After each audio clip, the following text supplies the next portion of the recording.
Chat, baby. It is time. It is time. I'm here outside of the lovely Raw ring, doing my best to give you guys extremely clean and after Raw content. I am so close to Raw that I'm actually here. All right, I'm actually here. Don't worry about how come people are frozen in the background. There was a Professor Xavier came by and he was like, "Yo, pause everybody." So they're just, I don't know. It doesn't work on me though. So what's it, Professor? You want to get on camera? No? All right. Well, he's here. Professor X is here if you guys want. Here we are, May the 21st, Raw review. Thank you guys so much for joining me. This is Grapple Chat, baby. Doing these after Raw, SmackDown, and NXT. Not doing them after 205 Live because that'll interfere with my SmackDown coverage, and so yeah. But don't worry, 205 Live is still near and dear to my heart. I'm going to be fixing the chat as well. It's not going to be this huge next time, guys. It's just that it was kind of crunched for time on the whole getting this to work right. So your comment will still show up. It's just going to be very big, very large and in charge. Huge chat, yeah, for sure. I know, dude. I'm going to work on it. Mannequin challenge. Yeah, oh yeah, and it's a mannequin challenge in the arena. That's what's happening too. I'm going to be letting you guys know what happened on Raw, May the 21st. It was a presentable episode of Monday Night Raw. I don't think anybody who's a fan of a certain superstar would step away from this one not being at least okay with what happened. So I'm saying it's pretty okay. But we're going to start from the top. All right, I'm going to give you guys my rundown of each match. I also have some audio clips from the show itself, so you'll be able to hear what happened. The show started off as basically every Raw starts off. Maybe I'll have like some little music in the background when I do these, like a little. That'd be cool. Big old chat. Yeah, I know it's huge. It's huge, guys. But that's what we do. We do it big, don't we? We do it big. Started out like any Monday Night Raw that you would predict. Okay, Kurt Angle comes out. You suck, whatever. But we got a twist and turn of events here because Stephanie McMahon shows up. Stephanie McMahon comes out and she berates him, you know how she normally does. Then Roman Reigns comes out. Roman Reigns, he's got his own way of doing things. He cuts a pretty okay promo. Didn't look too much like he forgot his lines or anything, but you know, it's Roman on the mic. It's Roman on the mic, so it's one of those situations. He's getting better here and there, especially when it seems like when they let him just speak his mind, it's a lot better. So yeah, I do have a little bit of that exchange here, so we can take a little listen. Who's been on a roll lately, and we're gonna keep it going. In the house tonight, Ronda Rousey. Yep, he's talking about At that. Money in the Bank, Ronda will compete in her first title match against the Raw Women's Champion, Nia Jax. Talk about it. Tonight, I will be presiding over their contract signing. Kurt, I'm just going to call this out right now. Then We've Steph talked McMahon many times, but after what happened at WrestleMania with you and Ronda Rousey and me and my husband Triple H, it's all water under the bridge. Sure it is. You're absolutely forgiven, Kurt. I hold no hard feelings because I'm a leader, okay? I'm a business person, and I will always do what's best for business. Oh, gosh. Of course. Then out comes Roman. Out comes Roman, and Roman's like, hey, man, I don't know if you know, but I'm the big dog around these parts. Let me see where this happens at. Oh, yeah, here he is. All right. Let's find out what Roman had to say about this. That's beneath me. You don't want me anywhere near that Universal Championship or that Money in the Bank contract. You lost your qualifying match, okay? So if you want to take that up with someone, you go take it up with Jinder Mahal. I already did. After you speared Jinder And out through that comes wall, Kevin Owens. He couldn't compete. In his qualifying match, I stepped up.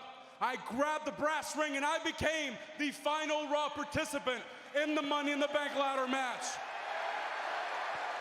Hey, you people love chanting stupid stuff. How about chanting something smart for once? Something Roman deserves to hear. Something Roman needs to hear. And that is thank you, Roman. Come on, everybody. Thank you, Roman.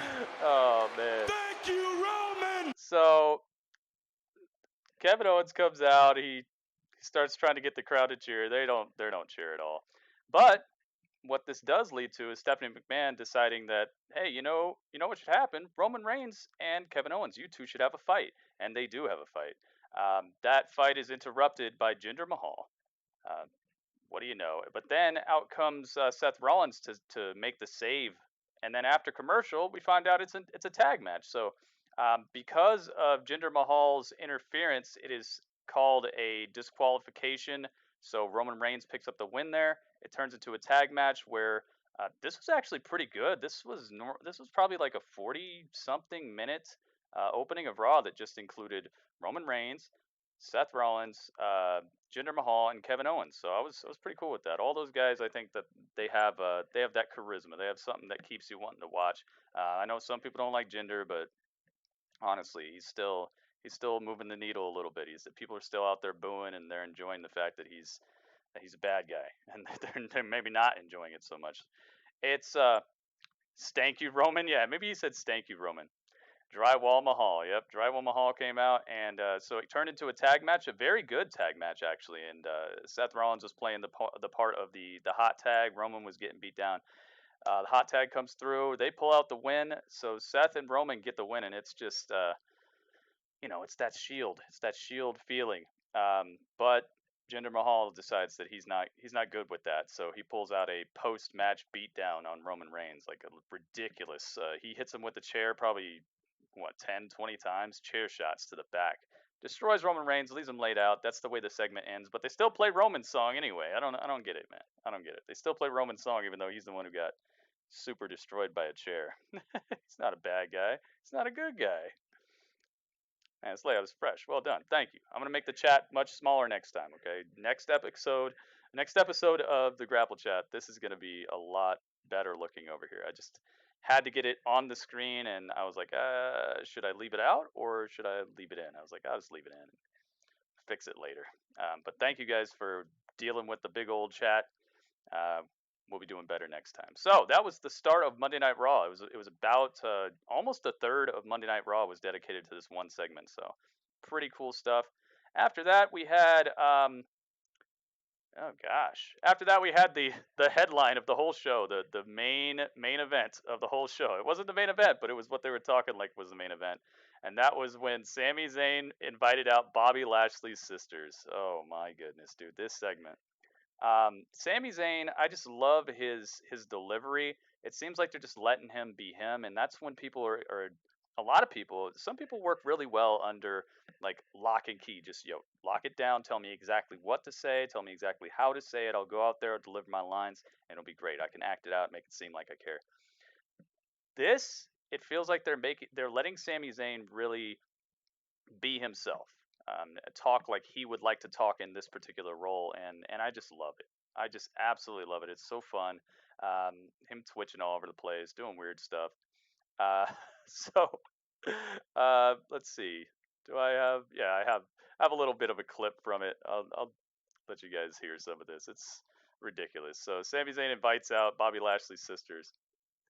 Oh man. At first I was thinking the crowd was going to just slay this segment because they announced it and Sami Zayn was like, Bobby Lashley's sisters, and then the crowd was like, yeah, whatever. So they weren't the same type of crowd as last time. Last time people were chanting for Bobby's sisters. It was cool. So he brings out Bobby Lashley's sisters, and they're obviously men dressed as women. I was just having fun with people in the chat. I knew that they were not his sisters, but I just thought it was so much more funny if you actually pictured these as like his real life sisters with mustaches and stuff. So Sami Zayn starts kind of interviewing them about why they're always carrying around the hat, the military hat that Bobby Lashley was talking about in his interview with Renee Young. Why she always carries around this towel, this old towel, and why this other one always has a broom. Oh, it's so funny. All right, so let's hear some of this. Lashley looked right into the camera, and he professed his undying love for his sisters, but something didn't smell right. So could you please just explain, first of all, just explain why, growing up, you had to carry this broom around everywhere you went. Well, when we were younger, Bobby was mean to all of us. And for some reason, he loved to pick on me. And as a young woman, I couldn't defend myself. So I grabbed the This is a closest guy, by the way. thing It's to a me. guy in a dress with a My blonde mama's wig broom. on and a broom in his hand. And I used it to swat that snarling little menace away from me.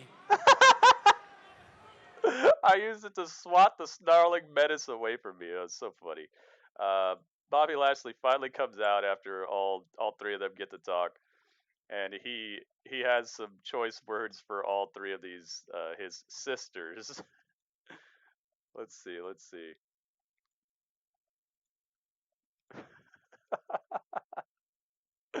Oh man, I got a kick out of this. It was funny. All right, so let's do this. You are hilarious, Bobby Lashley Sammy. comes This out. is great. I love it. And I thank you for doing this for me. You couldn't have been any better of a friend, Sammy. Thank you.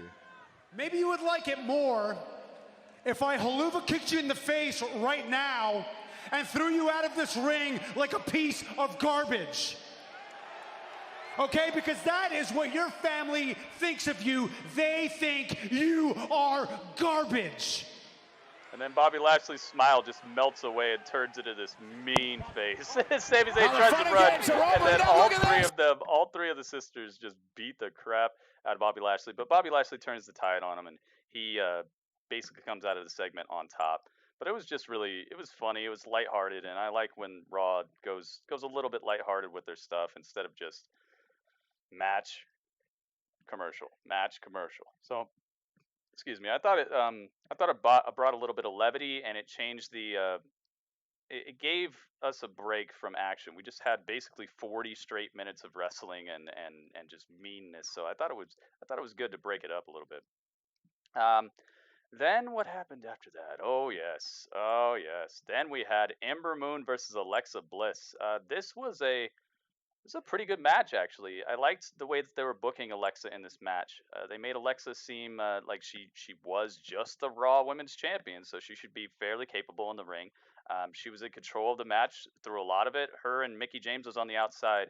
Mickie James tried to get involved. She took off her high heel and was going to hit Ember Moon with it, but then the ref saw her and threw her out. They were working Ember Moon's shoulder throughout this match. She looked legitimately injured after one spot, but from what I know, she's all right.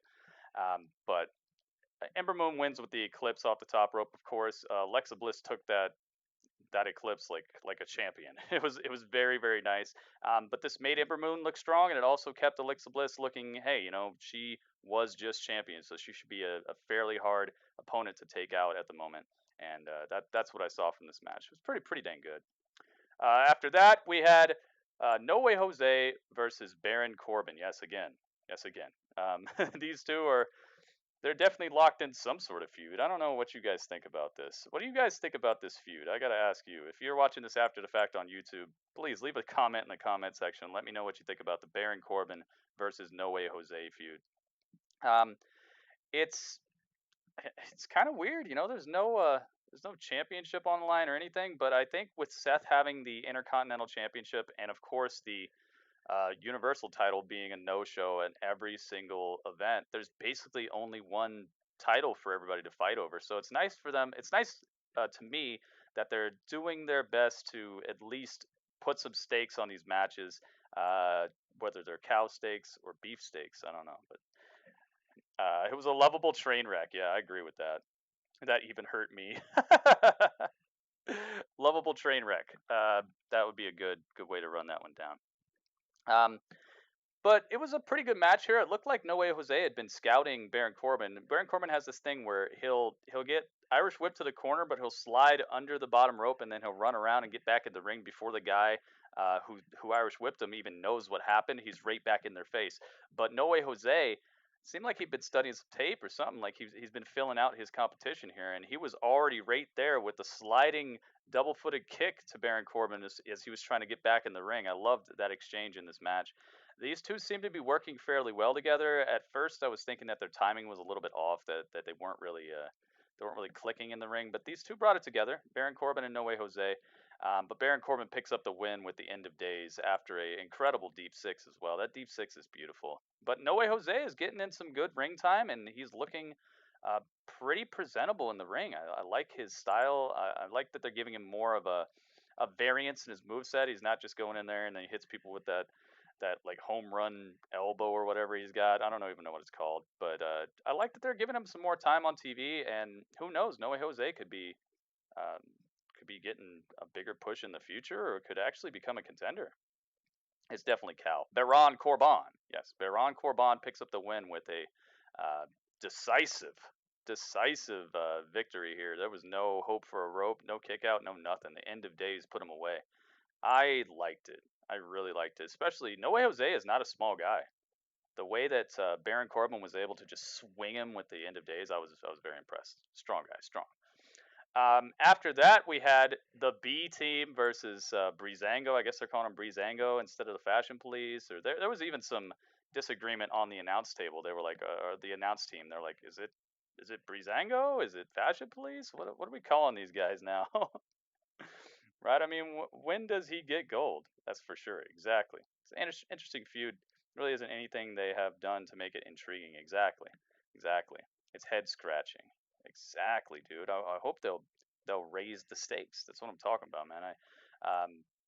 But they're doing an okay job, I think, of at least showcasing that they don't like each other, and they're giving them some okay time in the ring as well. So it's all right.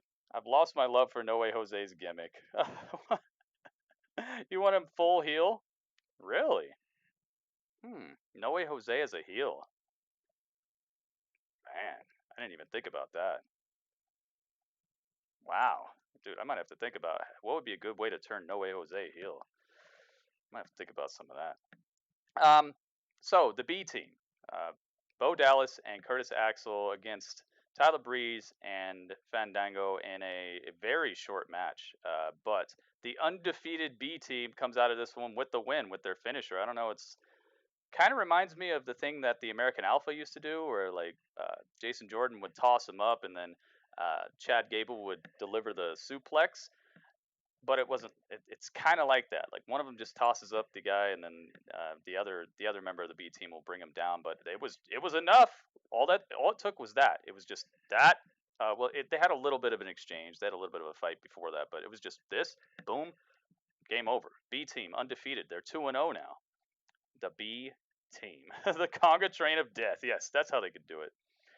So the B team pick up a win against Breezango. I'm okay with this. I really don't want to ever see the B team lose again until it gets like super duper old. I would love to see them go on like 100 win streak. That'd be such a nice turnaround for their whole storyline. I just wonder if they're gonna end this push a little too soon by making them go directly up against. Speaking of the tag team champions of Raw, I did not see them in action tonight at all. Which is cool. I'm glad they take some people off TV. They'll give them to you one week. They won't give them to you another week. I don't think you got to put everybody on Raw. Just make it interesting and use your time wisely. And I must say that Raw flew by tonight. I was surprised when there was like 40 minutes left. I was like, really? Whoa, what happened? It was fairly well paced, well thought out, I think. And it just, I like what they're doing with a lot of these feuds, and it's interesting to watch. Interesting to watch right now, and I think that's one of the biggest keys of Raw being good, being very good. He could still be a heel. Yeah, he could. He could. All right, man. We'll see ya. So it was just a fun little match. I'm glad that the B team is still on top, but I just like I was saying, I hope that they don't take this momentum and put them straight into the tag team titles, because that's when things can really slow down for a tag team. Like Heath Slater and Rhino. Heath Slater and Rhino were like on fire, like literally just blazing. And then once they won the title, it was like, okay, well, yeah, you did it. Now get out of here. So I'd really like to see the B team fight some other notable tag teams and do some good stuff, but also I don't want them to really waste the time. So this is a tough situation for them. Very, very tough. I'm glad I'm not booking for the B team, because I don't even know what I'd do. I just hope they don't put them in that title too quick. I'd like to see it actually be a feud between them and the Leader of Worlds. The Leader of Worlds, Bray Wyatt and Matt Hardy, like I said, were not on Raw tonight as far as I could see. Maybe they did a dark match afterwards or something like that. But I don't know. I don't know how well they're going to work with Bo Dallas and Curtis Axel, but it would be nice to see Bo fight his real life brother, Bray Wyatt. That would be cool. Next up, we had the contract signing. Oh boy. The contract signing. Ronda Rousey and Nia Jax. Ronda Rousey, she's got this weird, like, I don't know what to call it. Is it delivery? Is it her cadence? There's something about the way she talks during promos. It's got this weirdness to it, man. I wish I could. Raw has been on a that. Here, let's get over here to the actual one. Here we go. Let's get this. It's just something weird about Ronda Rousey's delivery, but you know, she's only been around in the WWE for like 2 months now, so hopefully she's getting coached by some people who are pretty good at promos, because it's just weird. Her delivery is all weird. It's off to me. It doesn't look and sound like, it looks like I'm watching two different programs. Like, it'll cut to the person who's a WWE wrestler, not that she's not, but it'll cut to the person who's a wrestler and they'll be cutting their promo, and I'm like, yeah. And then it'll cut back to Ronda Rousey and it's just like this whole other, like, it looks like you're like flipping channels. I don't know. She's got to, I don't know. You got to get your wits about you, and you got to get your timing about you. That's part of the problem with when Kairi Sane first showed up in the tournament, the Mae Young Classic. You could just tell her timing was all off from where she'd been wrestling before, and it was hard for her to adjust to the WWE style of things. So she was missing spots, all kinds of stuff. So I know it takes time, but Ronda Rousey's like their ace in the hole, you know. So I hope that they're going to get her on the mic with some people. I'd love to see her and the Miz get some promo time together. Her and even Brian Kendrick, dude. Even the Brian Kendrick. That would be awesome. I would like to see that. So let me just play. I'll tell you. I'll show you. Let you listen to a little bit of what happened during this contract signing. How does it feel to leapfrog the entire Raw women's division? Women who you have said are actually far more deserving of this championship opportunity than yourself. Steph, I know what you're trying to do, but I know that a lot of women deserve this title shot more than me. But Nia didn't challenge them. She challenged me. No, you're right. You're right. Nia challenged you. And why did Nia Jax challenge you? And I think that's because Nia is trying to make a name for herself at your expense. You have never competed in a singles match here in WWE, not once. And you, my friend, are ripe for the picking. Nia also knows that you come from a world of bantamweights and flyweights, and there is no weight division here in the WWE. Nia is bigger, she's stronger, she's more powerful than you, Ronda. And Nia also knows that, Ronda, you don't like to lose very much. So if Nia beats you at Money in the Bank, she knows you'll tuck tail and leave WWE forever, making Nia Jax the baddest woman on the planet. Now, likewise, Nia, Ronda knows that it took you, 15, 20 minutes stirring to the pot. Alexa She just Bliss, wants these two to fight so bad. Diminutive little Alexa Bliss, who's maybe a third of your size. I mean, why did it take you so long to defeat Alexa? I mean, why did it take you so long to get to this point in your career in the first place? Is it because you rely too much on your power and your size? Just stir the pot. Because Ronda knows Steph the truth talking that trash. that you are lazy? Ooh. Well, how long will it take Ronda Rousey to get you in that arm bar to begin with? How long? The ultimate instigator. If Ronda Rousey can even physically put that armbar on you, Nia. I mean, can she even physically do that? You're bigger than anyone she's ever faced. You're stronger. You're more powerful. I mean, Ronda, can you get that armbar on Nia? Can you do it? Can you snap? The truth is, she can't get the armbar on me. The truth is, I will make a name for myself because I'm gonna beat you at Money in the Bank. Signs the contract. Nia signs the contract, picks up her belt, looking like a champ. Ronda Rousey stands up.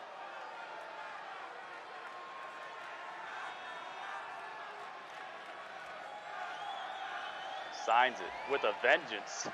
Closes it, and then starts moving the table. She's like, okay, let's move the table out the way. Learn from the best. Vincent Kennedy McMahon. Heck yes.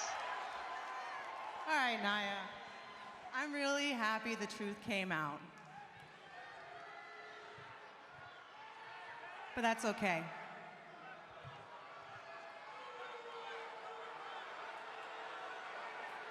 They shake hands. Because I am going to take your title.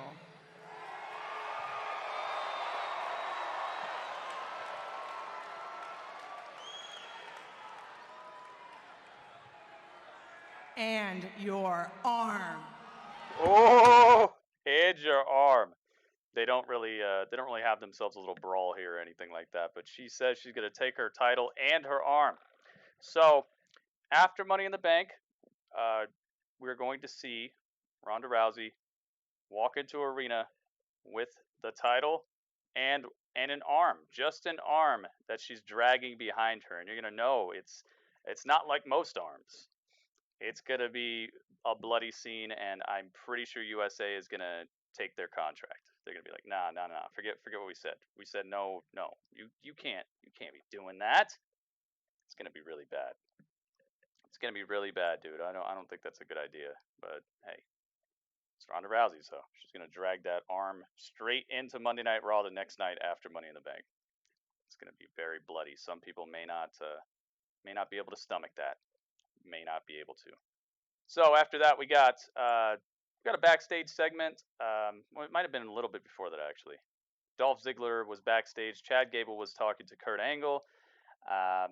Dolph Ziggler materializes out of nowhere. So does Drew McIntyre, and they start talking a little bit of their, but Dolph was so funny backstage. His little quips that he was making about how old Kurt Angle was. He's like, Drew, see, I told you he wasn't gonna be at the gym. I told you he'd be here, especially not in the gym these days. Oh, it was like just Dolph had a couple little zingers he was throwing at Kurt. He made Kurt so mad that after Kurt told him that we're gonna settle in the ring tonight, he made a match between Chad Gable and Dolph Ziggler. But then Dolph Ziggler walks off, and behind his back, Kurt Angle's like Jack A. He swore about him. So it was pretty funny to see that that Dolph Ziggler was able to get under Kurt Angle's skin that quick, that easily, just by a couple little lines backstage. So the match ensues. Dolph Ziggler versus Chad Gable in a pretty good contest, but Dolph Ziggler has just got he's got the in-ring know-how. He's got a little bit of veteran status. He's got some veteran status under his belt that Chad Gable doesn't have quite yet, and he just outsmarted him. He beat him back into the ring. I think he hit him with a headbutt and then a super kick, and it was game over. So Chad Gable gets defeated by Dolph Ziggler, and then Drew McIntyre steps up looking like a freaking behemoth and destroys Chad Gable after the match with a Claymore kick right to the mouthpiece, and then they walk out. They walk out. That's it. Chad Gable gets worried. Gets worried in the worst way, because now he's worried about where he's at when he wakes up. That's the worst feeling. Where am I? That's worried. She's gonna carry the arm, and the arm is carrying the title. Oh, okay. So the arm will have the title, but it'll be in the fingers of. Oh, I see what you're talking about. Yeah, we'll do that. That's what'll happen. It's a pretty good match.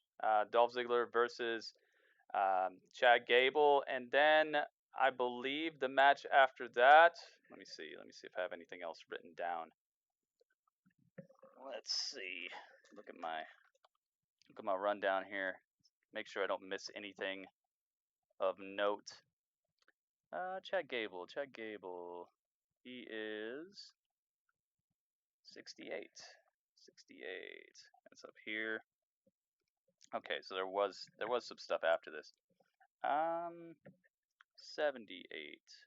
Who's 78? Drew McIntyre. Okay, that's good. 79. Elias. Okay, Elias. That's what happened after that. Elias comes out. You know, he's already sitting in the ring. It's just it's a good little song. He's like, "Who loves Elias?" And everybody's singing along. They're like, "Oh, we love Elias," and the song sounded nice. And then as he ends it, he's like, "Just as long as you guys know, I don't feel that way about any of you." And the crowd was like, "Oh." Bobby Roode comes out. They have another okay match. Like it was okay. It wasn't anything uh, spectacular. I really hope that they're going to turn Bobby Hill, Bobby Roode, Bobby Heel. I want to call him Bobby Heel now, just so they get the point. Yeah, that Drewminator theme. I like Drew McIntyre's theme. The way that they added those like Terminator drums to it. It sounds even more just dark, and it just fits his attitude he's doing right now as well. But yeah, Bobby Roode and Elias, they have themselves an okay match. Um, Gave them what, maybe 10 minutes, something like that. They went to commercial. This is another thing I want to talk about when it comes to this Raw. They were going to commercial at the weirdest times. Like they would literally at the beginning when Roman Reigns was fighting against Kevin Owens. Kevin Owens super kicked him in the head, rolled him into the ring, and was going for the pin. And right then they went to commercial. I was like, can I at least know if Roman Reigns kicked out or not? Like, and then a little bit later on, you could tell that Michael Cole was trying to throw it to commercial. You can always tell when he's like, on Monday Night Raw, and then they go to commercial. Well, he was like warming up to say that, and then somebody went for a pin, and he was like, oh, but it's like you could tell he had to switch gears real quick, and then they went to commercial immediately after that part. They had some weird commercial break placement in this. It was very very strange.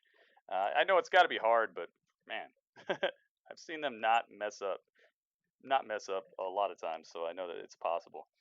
Um, so yeah, Elias Bobby Roode. Like I said, I just would rather not even talk about this match. It's just Elias is cool.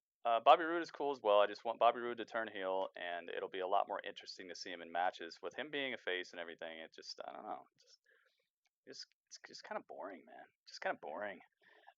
But he's a good wrestler, and I have much respect for him, and I know what he's capable of, and I've seen him as a heel down in NXT, and he was some of the best TV that WWE was producing on a weekly basis. So I don't know, man. I guess they just think he's a face because his theme song sounds like a heroic theme song or something. Like I don't know. Hopefully they can change that up. But Elias still picks up the win. Bobby Roode gets kind of mopped up a little bit at the end there. Elias just got all the momentum, swinging neck breaker, and I think he hit him with the drift away, and then it was done. But Elias, he grabs his guitar and he starts walking up the stage, and out of nowhere, Broad's music starts playing, and he's just walking like this, and then all of a sudden, Broad just takes him out, just shoulder tackle destruction. He just goes destroyed all across the stage. It was so funny, man. It was really really good stuff. So Braun goes down to down to the ring. Bobby Roode found his way out of there real quick. I didn't see Bobby Roode getting in his way. Braun standing in the ring. Finn Balor comes out because Stephanie McMahon had been stirring the pot up again earlier in the night, where she had said that that Braun might be blaming Finn for the loss that they took last week. So she wanted to make a match between the two. And Braun was eating an apple, and he just crushes the apple, and he's like, "You're done with Finn Balor." So that match was set up, and this was actually a really good match. This was the end of Raw. This was actually the last. I didn't know that they were going to make this the main event, but it was. Like I said, time was flying on this Raw. Maybe that's because they were going to commercial at all kinds of weird times. They found a new way to make Raw fly by, make commercials happen at the weirdest times. But it worked. Finn Balor and Braun Strowman have themselves a pretty good match. Braun is looking just monstrous as normal. Destroying Finn Balor, just tossing him everywhere. He lifted him up, and then he punched him in the stomach, and the way that Finn Balor sold it, Finn Balor like hopped off his feet like a good 3 feet in the air. It just looked like he just crumpled him and like launched him with a uppercut to the gut. I liked that part, and then Finn started outsmarting him a little bit. Finn started getting out of the way, letting Braun mash his shoulder into the ring post. Just basically using some of Braun's momentum against him, using all the all the weight that he has behind him, and when he gets going, he's going. So Finn's like, okay, cool. And then on the outside, he used this sling blade on him. Finn Balor jumped off the apron and double-footed stomp or coup de grace on the back of Braun Strowman as the match was getting more and more heated. Then he jumps off the barricade, coup de grace the stomach of Braun Strowman, leaves him laying, and gets back in the ring. He's just like, yo, just let me get a count-out victory. I want to get away from this guy. So the ref is counting. He gets to 8 before Braun hits the apron and gets back in the match. And then, what happened? Yeah, gets back in the ring. Finn Balor comes running at him, but Braun just takes him off of his just turns him inside out. There was people in the chat saying, man, he might have messed up Finn's shoulder again with that one, because it just looked devastating. Just straight took him out. Then Braun is getting mad at this point. He grabs Finn Balor off the top rope because it looked like Finn Balor was gonna put him in the drop zone and hit him with the coup de grace, and it was gonna be game over. Grabs Finn Balor off the top rope. Power slam, gets mad, takes down the straps, picks him up again, power slams him again, and then just 1, 2, 3, game over. And it was a really cool ending of Raw. It didn't have like the stakes that I was looking for as a main event. You know, normally a main event has some sort of bearing on the future, so it was a little odd that they chose what wasn't even a feud the week before as a way to end Raw. I was a little confused, and as soon as Raw was going off the air, I'm like, whoa, it's over? Oh yeah, okay, it's over. It was really odd.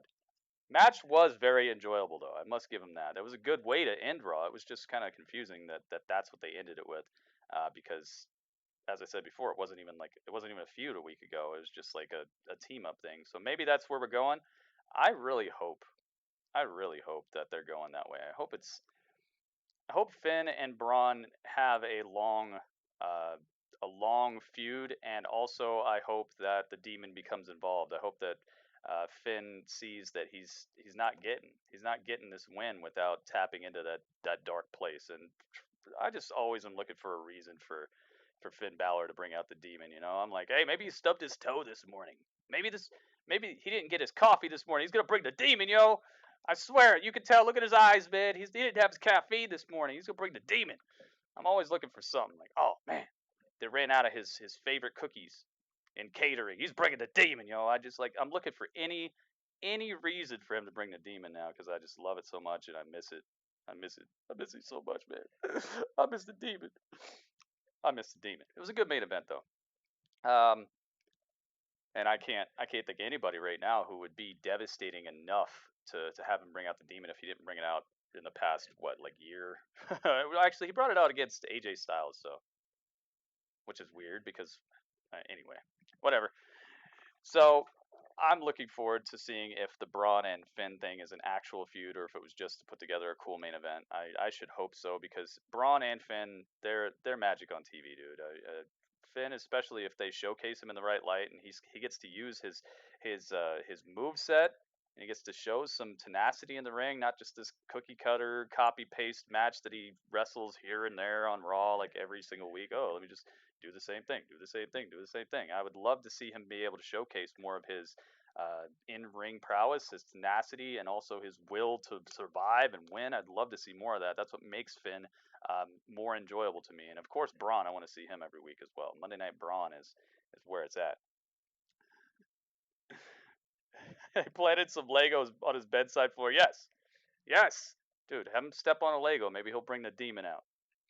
He stubbed his toe. The Demon's coming, guys. He's going to bring the Demon at Money in the Bank. Somebody short this guy's check or something. Do something to have him stop smiling. I think that's the first thing they need to do. Somebody, take an O off of his check or something. A couple zeros off his check.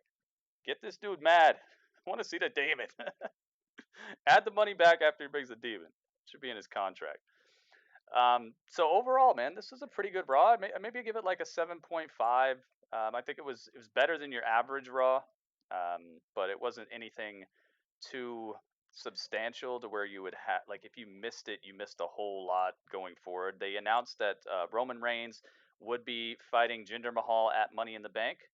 The contract signing for the women's title match, the Raw Women's Championship match, they signed that up too. So the Money in the Bank pay-per-view is starting to shape up. I'm glad they started this far out because it's giving them time to build and build and build and have us anticipate one of the big pay-per-views. Because now I think Money in the Bank is going to be one of the big five now. I think it's going to be SummerSlam, Money in the Bank, Survivor Series, of course WrestleMania, and the Royal Rumble. I think those are going to be the big five now. And of course, that means there's going to be NXT takeovers. There might be big 5 NXT takeovers, which are the cream of the crop. Okay, ooh, yeah, they are the cream of the crop. All right, that should be the freaking award that I give to all the NXT takeovers. The cream of the crop award. That's what they should get. So I'm looking forward to more takeovers. Those are the best things that WWE does on an average basis. The match quality and everything is just second to none. Right now, I think I honestly would rather watch an NXT takeover than pretty much any other promotion on the planet. I know people are like, oh, what about New Japan? I'm like, I don't know, man. I don't know. I don't really watch New Japan so much. So at least with NXT, I know what the rivalries are. I get to watch it at a presentable time in the day. Like I don't know. I'm biased, of course, but I do think that NXT is probably the best promotion running right now overall. But because they have such a swinging door with their talent, though, so it kind of takes away from it. But this is not an NXT review; it's a Raw review. So yeah, 7.5 is what I'd give this. I think it was an okay episode of Raw. It's worth a watch, but it's not you're not missing out on much. All they made was just they signed the contract for Ronda Rousey and Nia Jax, and they announced that Roman Reigns would be fighting Jinder Mahal, and they just pushed forward a couple of people who were already on a roll, like the B team. Even though one win is a roll for the B team, but now they're at 2. They got some Dolph Ziggler and Drew McIntyre action in there. Gosh, I mean, it's basically that. And then you had the Bobby Lashley's sisters segment. Altogether, it was just a fun little episode of Raw. Nothing too major. I liked it though. Yeah, the next takeover is going to be incredible. Yes, I think it's going to be incredible. Yeah, Money in the Bank is usually a solid pay-per-view. I'm glad that they've paired up the brands now to where each pay-per-view is going to be a dual-branded pay-per-view, because it always seemed weird to me that not always, but just this last year, that SmackDown was just exclusively getting Money in the Bank, and that Raw wouldn't have any right to touch on it or anything, because it's such an iconic thing, and it helps a superstar to go after the title that might not have been mentioned in the title race. So it's really weird, but I'm glad they're bringing it back together. So thank you guys so much. I'm going to be answering some questions now. Does anybody in the chat have any questions about wrestling or tonight's show, or anything that you would like me to touch on that you noticed that I maybe didn't talk about a lot? Because that would be an awesome usage of this time as well. If there's something that you noticed about Raw that I did not talk about during my review, that way I can touch on it, or it'll help me to understand what happened before I get out of here. I do think the next takeover is going to be just off the charts, man. I can't wait for SmackDown tomorrow, and I can't wait for NXT this week. I'm really looking forward to NXT, especially after the events that happened last week with Ricochet, Velveteen Dream, and Lars Sullivan, and also what the heck's going on with the Undisputed Era and man, Danny Burch and Oni Lorcan, and there's so many good superstars over there, and they're doing some great stuff. Rob Wisco in the house. What's up, man? You got some points. Your superstar did some good things on this evening. Oh yeah, and also let me mention this. I am doing a thing called the Gritty WWE Fantasy League, which is where you choose a superstar, and whatever that superstar does on Raw, SmackDown, NXT, or 205 Live actually gets you points. So like a win is worth 5 points. A loss is worth 2 points. If you lose due to disqualification, it's worth a certain amount of points. If you're in a tag team and you win, it's worth some points. Run-ins, promos, OMG moments, all this stuff. I've come up with a comprehensive point list of what things are worth, and as the season goes on, you're of course getting points. And once the season is over, which is going to be as SummerSlam comes to a close, as soon as SummerSlam fades off the air in real life, that's when the season is closed, and that's when all your points will be added up, and we'll find out who got first, second, and third place, and there are real life prizes that'll be given out for that as well. So join up, get to the Patreon. All my links are up here. Well, not all of them, but a lot of my links are up here. See the top one? That's my Patreon, patreon.com/grittyurbansaga. There's my Twitter if you need to talk to me about it, or if you have thoughts on who you'd like to pick, or whatever. Or if you just want to follow my Twitter to find out updates about when I'm going live, what I'm streaming, all kinds of stuff like that. That's the place. Twitter.com/grittyurbansaga and audibletrial.com/grittyurbansaga. If you have not already gotten with Audible, it's a great service. They have audiobooks. It's not just regular books where you got to sit there and page through, leaf through. These are audiobooks. They're read to you by a narrator. So you just click play, listen to one of your favorite books. They got autobiographies of wrestlers. They got novelizations of your favorite movies. They have some books you may have heard about, like Stephen King's The Shining or The Dark Tower, anything like that. Some really, really cool stuff. So get on over there, audibletrial.com/grittyurbansaga. You get one free audiobook of your choosing, over 10,000 titles. I got The Dark Tower for free, so that was cool. But yeah, use that link, sign up, get yourself a free audiobook, a 30-day free trial to look around on the service, get used to it, find where everything's at, and then if you decide to keep it, you keep it. If you decide that maybe you don't want to keep it, you can cancel your service at any time, and you get to keep that one free audiobook on me. That's upwards of a $40 value, so you just get it for free just by going to a link, man. That's real. It's real stuff. What's up? What's up? Welcome to the stream. Yeah, it was a solid Raw. So yeah, visit these links to support. Did anybody see anything? Nope. Nobody said anything that I missed. What's up, Con Man? How you doing, man? Please forgive the super huge chat. I'm fixing that, okay? I'm fixing that. I just had to get it done real quick. I'll be fixing this chat. It'll look much better next episode. Grapple chat. I wanted the chat to be so big on the first Grapple chat on YouTube that I just made it huge. I have a huge chat. What's up, Con Man? Yeah, and if you guys don't know about Con Man, he is a prolific YouTuber. One of my favorites. One of my favorite YouTubers. Always a cool guy.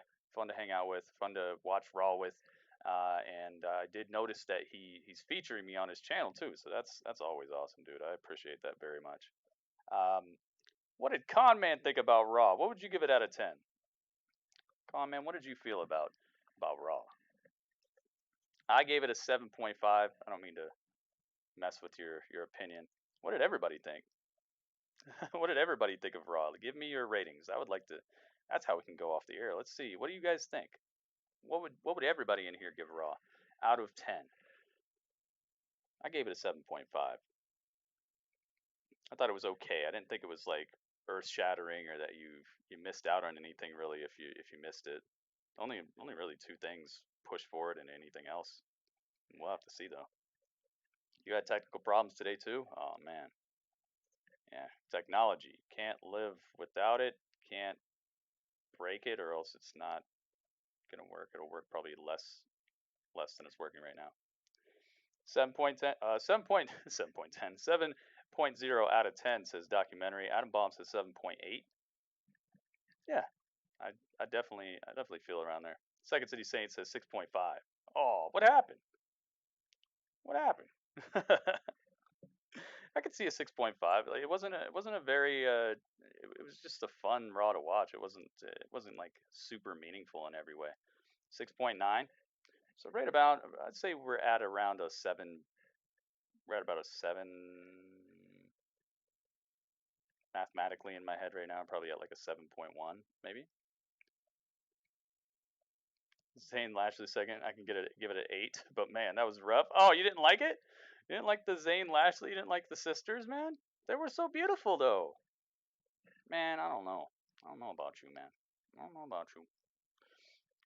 His sisters were so beautiful and definitely not manly at all. 7.5. He gave it a 6 because of that. Oh boy. Yeah, so we're hovering around like 7.1 territory. I definitely agree. Right around there. Right around there. Just circle it. I'd go maybe up to like 7.8 or 9, and I'd go down to maybe 6.7. Somewhere in between there. Dang, that's savage. It is kind of savage, but I can understand why some people didn't like that segment. I liked it. I thought it brought some comedy to the show, and honestly, Sami Zayn is just doing some really cool work as a heel. Something that I haven't seen too often. It's a type of heel that it's refreshing to me. But yeah, it was a little bit weird. Definitely a weird segment. RuPaul's Drag Race. Hey, man. All right. Well, thank you guys so much for visiting and being part of the inaugural Grapple Chat on YouTube. We're gonna be doing this again tomorrow for SmackDown. So please join me for the live reactions to SmackDown. Love to have you guys there, and also we'll be doing the Grapple Chat after that, and I'll be doing the Grapple Chat for NXT this week after the live hangout for NXT. So that is definitely happening. I'm also going to be over on my Twitch channel after this, guys. So come join me for some Twitch wrestling if you guys are still going to be up. If you still got some energy left in you, I appreciate it. Yeah, the tag division, the B team, so funny. I didn't like the Zayn Lashley thing either. Too much Greta looking people. Man, what? Yeah, beautiful. All right, so I will catch you guys next time on Grapple Chat. Thank you so much. If you guys have not already left a thumbs up here, please leave a thumbs up on your way out during the credits, even because the credits, well, the closing. I would appreciate that, and also I look forward to seeing you guys next time. Thanks for listening to this dude. Thanks for being here. Catch you guys later on Grapple Chat.